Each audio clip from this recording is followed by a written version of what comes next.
안녕하세요. 블록패치의 다니엘입니다. 이번 동영상은 제목이 좀 특이하죠. 샤워실의 바보라는 동영상을 준비했습니다. 샤워실의 바보, 왜 샤워실의 바보일까요?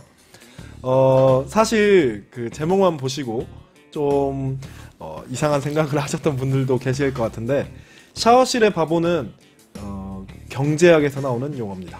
어떤 용어인지 한번 봐볼까요? 자, 여기 네이버에 검색을 해놨어요. 보시면 샤워실의 바보 볼까요?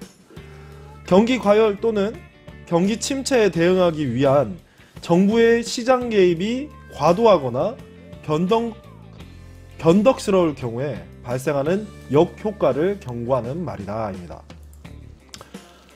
누가 이런 말을 했냐면요, 노벨 경제학상 수상자인 미국의 밀턴 프리드먼이 말을 했습니다.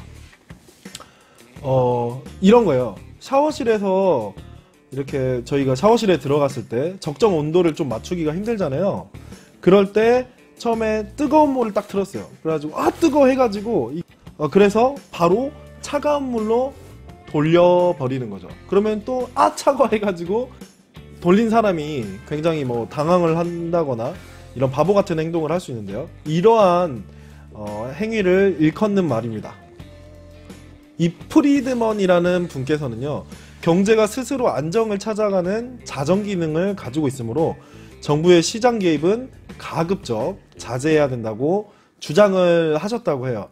보시면 여기 그림이 있는데요, 정부가 쌀값을 2배로 올려서 값싼 수입쌀만 팔리잖아 하면서 쌀값에 대해서 정부가 개입을 했을 때 우리 농민이 피해를 볼 수 있다라는 이런 예가 이 네이버에서 검색했을 때 나왔고요. 그리고 여기 보시면은 예가 하나 있어요. 얘가 냉온탕 정책의 끝, 일본 부동산 폭락이라고 되어 있는데요. 1980년대 후반에 일본은 연이은 엔화 강세로 인해서 수출 주도 성장을 포기를 하고 내수 주도 성장으로 전환한 상태였는데요. 당시에 일본은 확장적 통화 정책, 저금리 정책이죠, 으로 경기의 불씨를 살리고자 했어요. 근데 저금리, 그러니까 금리가 낮으니까 사람들이 대출을 많이 받아가지고 부동산이나 주식을 막 사버린 거예요. 그러니까 주가와 부동산 가격이 막 폭등해버리는 그런 결과가 있었는데요. 여기 보시면 1985년에 5년간 부동산 가격은 4배가 올랐다고 합니다. 그림을 한번 볼게요. 경기를 살리기 위해 정부에서 저금리 정책을 실시하고 있습니다. 그 바람에 주식이랑 부동산 가격만 오르잖아 하고, 이런 정부의 지나친 시장 간섭에 의해서 서민들의 삶이 좀 힘들어진 그런 것들이죠.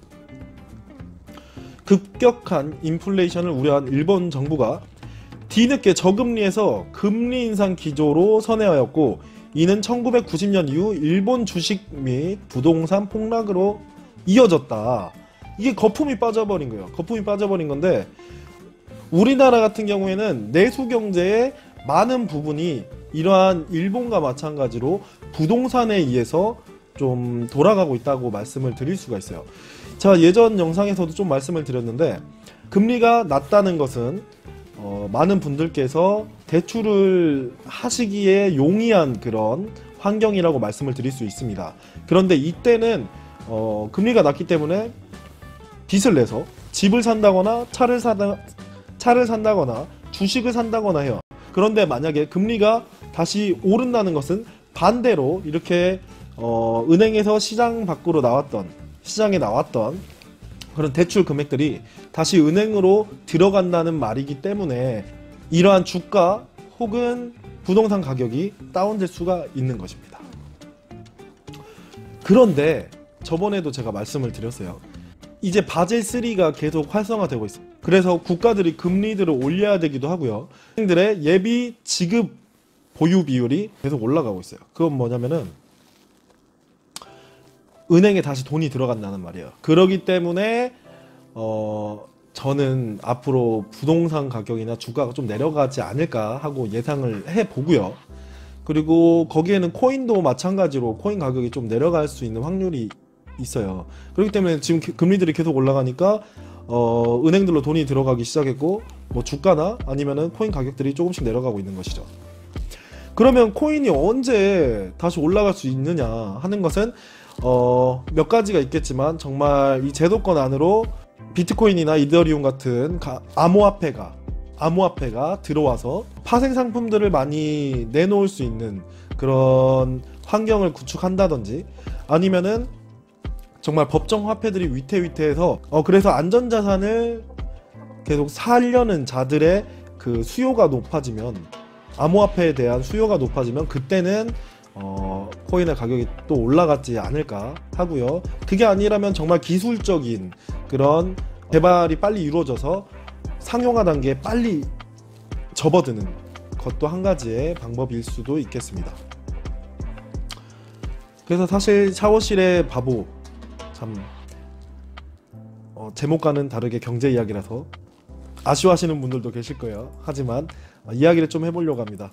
이때가 어떻게 보면은 박근혜 정부 당시였죠. 박근혜 정부 당시에는 금리가 어느 정도 좀 낮았기 때문에 대출을 통해서 집을 구매하시는 분들도 많았고, 그렇기 때문에 집값도 많이 올랐었습니다.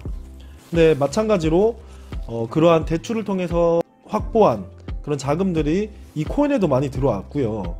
여러 커뮤니티들에서 글들을 보시면은 대출을 받아서 혹은 전세 자금으로 코인을 샀는데 망했다 혹은 대박이 났다 라는 그런 분들을 보셨을 거예요. 그게 어떻게 보면은 정부의 지나친 시장 개입이 만들었던 그러한 환경이지 않았나 하고, 아까 샤워실의 바보 예에서 보여드렸던 것처럼 이제 뭐 금리가 올라가기도 하고, 또 이때는 정부에서 암호화폐에 대한 대책 관련 이야기들을 하시기 시작하면서 코인 가격들이 많이 요동쳤는데요. 이런 것들도 어떻게 보면 샤워실의 바보와 관련된 그런 현상들이지 않았나 하고 생각을 해봅니다. 앞으로는 이런 식으로 경제적인 용어와 실제 우리 암호화폐나 아니면 블록체인 관련된 그런 분야들을 좀 접목시켜 가지고 영상들을 좀 만들어 보고 싶고요. 이렇게 하나하나 용어들을 좀 알아가면서 지식도 같이 쌓는 그런 시간 가졌으면 좋겠습니다. 지금까지 블록패치의 다니엘이었습니다. 감사합니다.